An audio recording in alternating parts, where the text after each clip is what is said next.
Merci, Monsieur le Président. Dès le début de cette nomination, comme vous le savez, le groupe libéral et démocrate a dit que ce qui est en cause ici, c'est le programme pour les 5 prochaines années, que ce n'est pas une question de personne ou de personnalité. C'est ça qui compte. Le programme que le candidat présente. Programme qu'il présente maintenant en ligne générale, et puis le programme détaillé qui va être présenté vers la fin de l'année, j'espère, quand la Commission sera définitive. Deuxième chose, Monsieur le Président, notre groupe a aussi longuement débattu du fait, à la demande de quelques collègues, pour encore une fois attendre avec la décision finale. On a soutenu ça en juillet parce qu'on pensait que c'était nécessaire que le candidat vienne avec un programme, ce qui n'était pas le cas dans le passé. Et je crois que ça a été une bonne décision de le faire, d'attendre en juillet, de ne pas nommer et d'attendre les propositions que nous allons discuter maintenant. Mais nous avons estimé qu'une fois que le candidat a présenté ces guidelines, ça n'a aucun sens de encore une fois dire on va attendre quelques semaines, quelques mois. On est dans une crise économique et financière, donc on a besoin d'institutions européennes et on a besoin d'une commission. Et ce n'est pas très responsable aujourd'hui. Ce n'est pas très responsable aujourd'hui de dire ah bon, attendons quoi? Dans 2 semaines, dans 3 semaines, dans 2 mois, qu'ils viennent avec des propositions, ils sont là. Prenons notre responsabilité, on vote pour ou on vote contre, mais prenons notre responsabilité. Deuxième chose, Monsieur le Président, c'est qu'on n'était pas très convaincus par les guidelines, les lignes directrices qui ont été présentées par le candidat. Je crois que ces propositions, aussi détaillées qu'elles sont parfois, partent d'une mauvaise philosophie au départ. C'est-à-dire qu'on pense que la récession est finie et que la reprise est là. Et qu'il ne faut pas des politiques communautaires supplémentaires pour sortir de la crise.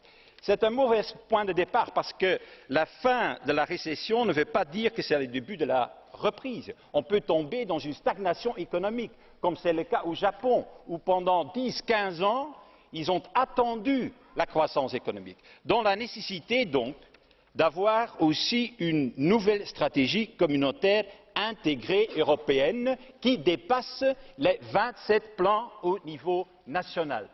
C'est l'exigence que nous avons comme libéraux et comme démocrates. Comme c'est aussi nécessaire que la Commission vienne le plus vite possible avec un plan pour nettoyer les banques. Pas 27 plans différents comme c'est le cas aujourd'hui, mais une approche commune, cohérente, déposée par la Commission. Moi j'ai entendu, Monsieur Barroso, que vous avez dit dans notre groupe que vous étiez prêt à venir avec des propositions, tant en ce qui concerne cette nouvelle stratégie communautaire intégrée européenne qui dépasse les 27 plans au niveau national, tant au niveau de cet assainissement européen du secteur bancaire.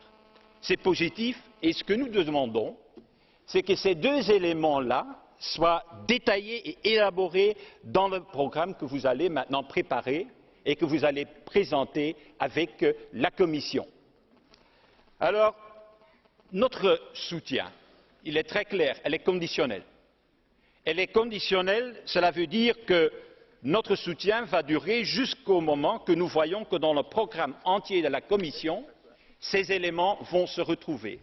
C'est-à-dire nouvelle stratégie communautaire intégrée européenne, c'est-à-dire un plan d'assainissement du secteur bancaire, au-delà des choses que vous avez répétées aujourd'hui dans votre discours, c'est-à-dire un budget qui est basé sur des ressources propres et aussi la revue à mi-parcours de la supervision financière. Là-dessus, je dois vous dire que je continue à penser que c'est l'architecture de la Banque centrale européenne qu'il faut utiliser pour faire cela et pas les propositions de Larosière qui sont pour le moment la base de départ de la Commission et du Conseil. Et finalement, notre soutien va aussi dépendre, comme vous le savez, de la nouvelle structure de la Commission. Nous voulons une Commission qui est efficace avec des compétences mieux distribuées que c'était le cas dans le passé et dans ce cadre-là, nous comptons aussi sur votre promesse que vous avez faite à notre groupe, à savoir qu'un commissaire Libe particulier compétent pour les droits fondamentaux et les libertés civiles va recevoir une place dans votre équipe. Mais là, c'est important qu'il y ait la co-responsabilité avec les autres commissaires et pas seulement quelqu'un qui donne des avis aux autres commissaires. Voilà pourquoi, et pour le bien commun européen, on a besoin de plus d'audace, une commission avec plus d'ambition, et on espère que vous allez le faire et que vous allez aussi, dans votre programme définitif, répondre à nos attentes. Merci.